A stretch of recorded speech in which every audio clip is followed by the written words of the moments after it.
Welcome to the Deep Dive, your express route to understanding the critical moments shaping our world.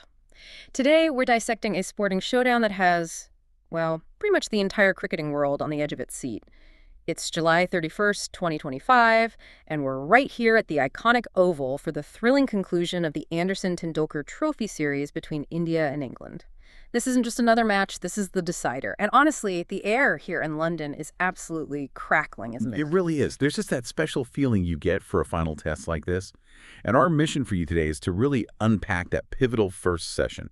We've gone deep into the strategy, the unexpected twists, the moments of individual brilliance that just define Test cricket. Our goal is basically to break it all down, help you understand not just what happened, but why it matters and what it might mean for the series, all without getting lost in like super technical jargon. Exactly. Think of this as your front row seat, yeah? A journey where we uncover the most critical moments, maybe some surprising facts together. We'll cut through the noise so you're truly informed about this incredibly intense cricketing showdown. Let's get into it because there's a massive story unfolding here. Okay, first up, we absolutely have to talk about the series context. I mean, the journey that brought us to this very moment. It's been an absolute roller coaster of emotions, wouldn't you say? After four really intense tests, England are holding a slender 2-1 lead. The stakes just couldn't be higher. You're absolutely right. It's been captivating right from the start, hasn't it? England, they showed their strength early on. That powerful 5-wicket win up in Leeds, chasing down 371. Which was, impressive stuff. Ollie Pope, Harry Brook, both getting brilliant hundreds there. Yeah. But India, as we know, they just don't back down. They roared back in Birmingham, didn't they? A massive 336-run victory. That was largely fueled by Shubman Gill's incredible double ton and Akash Deep's bowling. 10 wickets in the match, just devastating. Wow, yeah. That was something else. Then England managed to edge back in front at Lord's. A really tight contest, that one. Won by 22 runs. Ben Stokes, remember, he took that crucial spell, 4 for 33, really swung it. And then, of course, the last test in Manchester. That ended in a vital draw. India showed immense resilience there. Centuries from Jadeja and Washington soon denied England the chance to wrap up the series early. So that brings us here. England 2-1 up, 1 drawn. For India, this isn't just about pride, is it? It's absolutely do or die to level the series. Imagine the statement that would make. Winning here to draw 2-2. And for England, well, a win secures the trophy, obviously, but it also cements their dominance at home. But there's more to it, isn't there? Beyond the silverware, this has big implications for the World Test Championship standings. That's a really important layer, yeah. India are sitting 3rd, England are 5th. So honestly, every single session, you could argue every run, every wicket in this match carries that extra strategic weight. It all adds up. Okay, let's dive straight into the action then. July 31st, 2025. Picture the scene. 10:30 a.m. local time, right here at the Oval. Skies were heavily overcast. That classic sort of brooding English test match atmosphere we all know. Right. What was the first big decision? The toss. Right. Ollie Pope, stepping in as captain for the injured Stokes, he won the toss. And he made the call, perhaps a slightly brave one, to bowl first. Now, the Oval often offers a bit of swing and seam early, especially under clouds like that, but it's not always a guarantee, is it? The real insight here, I think, is the calculated risk. England are basically betting on getting those early breakthroughs, banking on the conditions before, the pitch potentially flattens out or the sun pops through. If they don't strike early, they could find themselves chasing leather on day one, India racking up a big score. So high reward, definitely high risk, but it made sense given how it looked right then. And boy, did it pay off almost immediately. The drama kicked off in just the 4th over. Which brings us to Gus Atkinson, making his test debut. What a moment for him. He trapped Yashasvi Jaiswal poundwomb for just 2 runs. Beyond just the excitement of a debut wicket, what does that do psychologically to both teams in a decider like this? Does it set a tone? Oh, absolutely. It's huge. For England, it's just an immense confidence shot, isn't it? Getting a key opener out so cheaply, especially Jaiswal, who can score so quickly. It immediately puts them on the front foot, validates the decision to bowl. For India, though, it sends that little ripple of anxiety through the dressing room. They're already 2-1 down, remember. Losing a wicket that early in the decider, it just forces them onto the back foot straight away. Jaiswal, actually, he had that century early in the series, but has kind of struggled for rhythm since. That dismissal just compounds the pressure. And Atkinson's opening spell, it was seriously impressive. 6 overs, just 7 runs conceded, and that key wicket. Pace, movement. Yeah, Pope's gamble looked pretty good at that point. And the pressure just kept coming, didn't it? Chris Woakes, bowling from the Vauxhall end, he continued the attack for England. And he got KL Rahul. Bit of a frustrating dismissal for Rahul, chopping a short, whitish ball back onto his stumps. It's a way he's gotten out a few times this series, unfortunately for him. Yeah, that's become a bit of a theme, hasn't it, that mode of dismissal? Exactly, and that left India really reeling, didn't it? 2 down for just 38 runs. With the top order folding that quickly, what's the immediate message sent down to the rest of the batting lineup? Well, the message is pretty stark, isn't it? It's like, right, rebuild, and do it fast. Okay. The incoming batsmen, they're immediately under immense pressure. You just can't afford another quick wicket, another collapse. But this is where Test cricket really shows you character, right? And we saw a bit of that. Sai Sudharsan, also on debut, he looked remarkably composed out there, genuinely seemed unfazed by the whole occasion. While the captain, Shubman Gill, who India desperately needed big innings from, he started to find a bit of rhythm. They navigated that tricky period pretty skillfully, actually. Got India past 50, and they reached lunch at 72 for 2. Decent recovery. And just to throw another spanner in the works, the classic English weather decided to make an appearance. Rain forced an early lunch after only 23 overs had been bowled. Interestingly, the conditions before the rain had actually brightened up a bit. Went from cloudy to sunny, batting got a touch easier maybe, and then bang, the downpour. Just adds another layer of complexity, another bit of drama to an already compelling morning. It really makes you appreciate the unique challenge of playing Test cricket here in England, doesn't it? It really does. You're battling the opposition and the elements half the time. So those early wickets, the pressure, the stop-start nature of the session, it really highlights the strategic chess match happening off the field too, particularly team selections. Let's dig into the crucial changes both sides were forced into for this decider. These felt significant. Yeah, they were. India especially made some incredibly bold calls. The decision to rest Jaiswal Bumrah, that's fascinating. We hear workload management being the reason, which is, vital in modern cricket, keep your stars fit. But the deeper insight, perhaps, is India showing real faith in their depth. They're essentially saying, we believe Akashdeep and the returning Prasidh Krishna can do the job.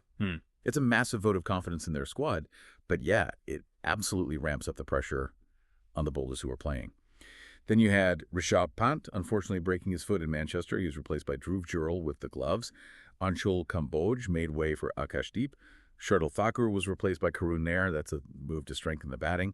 And Prasidh Krishna came back into the squad, too, after missing the last couple of tests. Lots of shuffling. That Bumrah decision, though, it's definitely got people talking. From a purely strategic view, is it genuinely calculated risk, like you said, or is it, I don't know, maybe an unnecessary gamble? Puts huge pressure on the others. I saw quite a few fans saying, India without Bumrah is like tea without sugar. Yeah, I can see that. It's a fair point, and honestly, it's a decision that will be massively scrutinized if India don't get the result here. It just underlines that tightrope teams walk between winning now and looking after their key players long term. England, mind you, they also had significant changes, mostly forced. The biggest blow, obviously, losing Ben Stokes, that right shoulder injury, out for 6 or 7 weeks. Huge loss, hence Ollie Pope stepping up as captain. Bowling-wise, Jofra Archer was replaced by the debutant, Atkinson. Bryden Carse made way for Jamie Overton.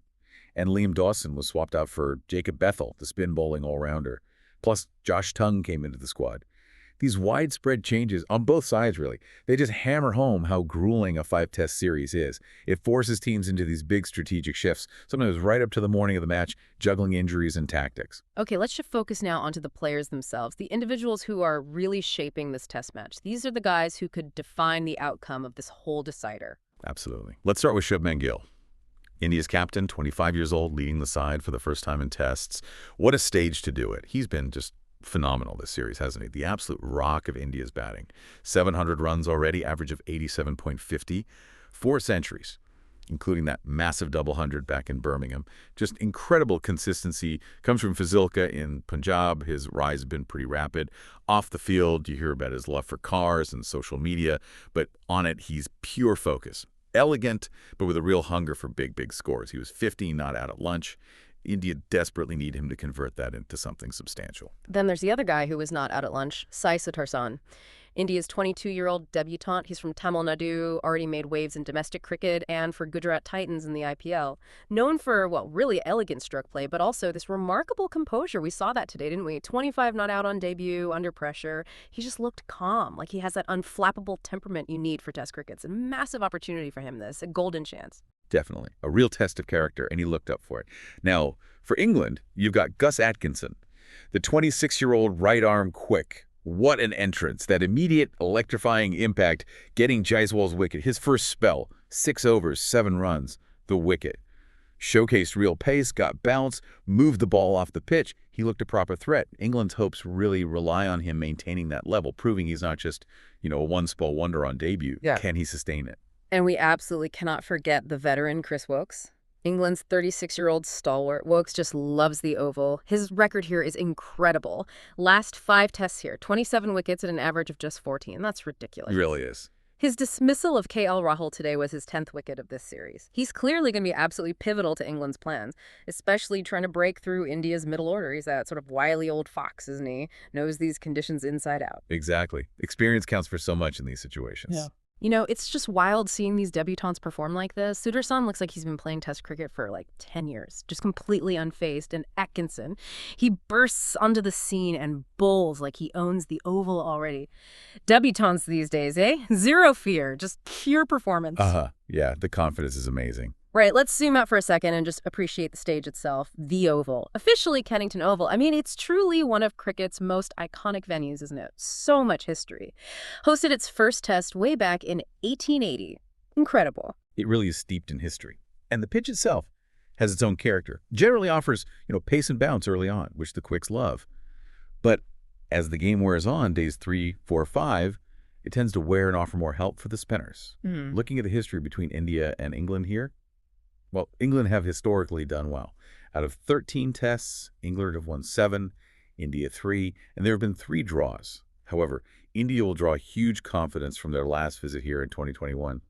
That superb win, chasing down 378, winning by 157 runs.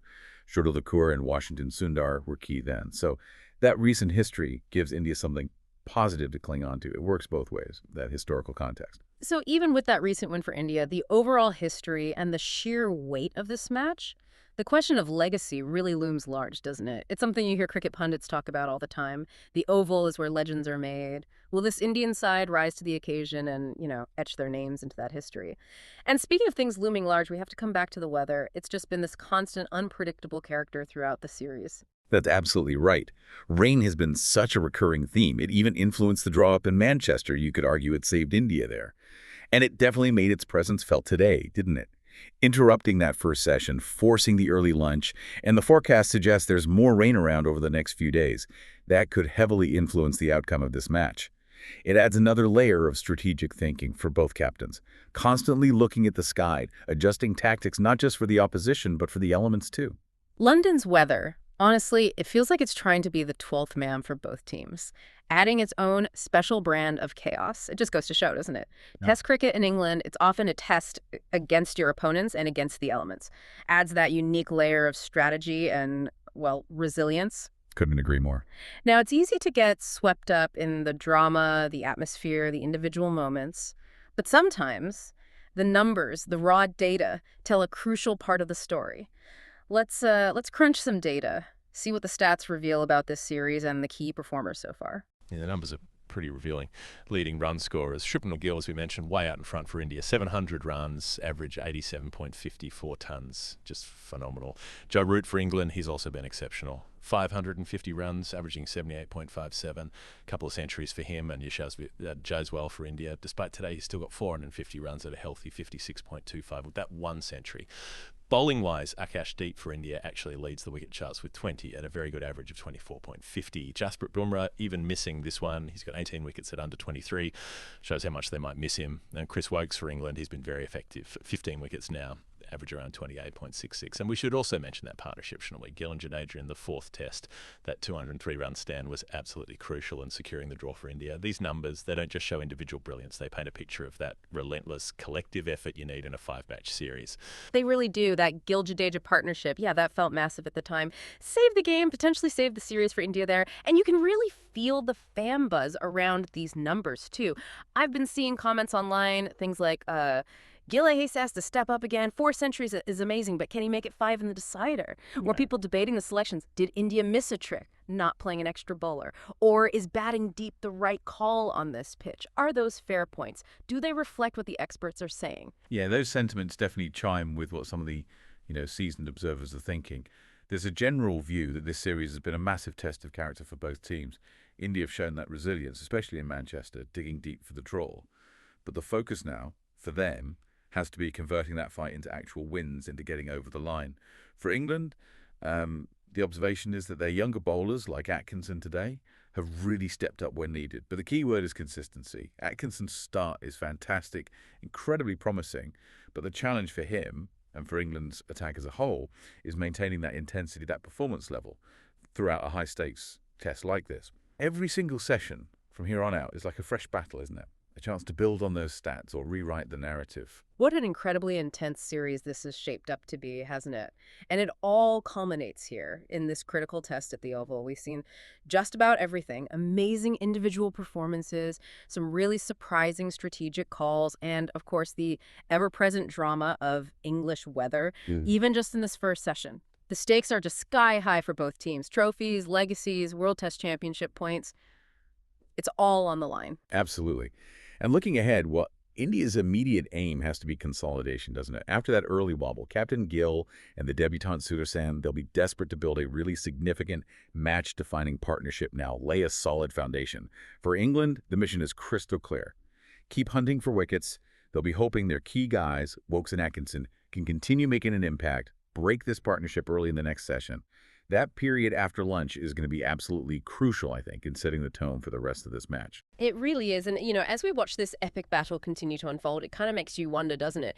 Beyond the runs and the wickets, beyond the trophy and the stat sheets, what is it that truly defines a legendary Test series? Is it just the final scoreline? Or is it more about the sheer display of character we see, the strategic gambles, the ones that pay off and the ones that backfire spectacularly?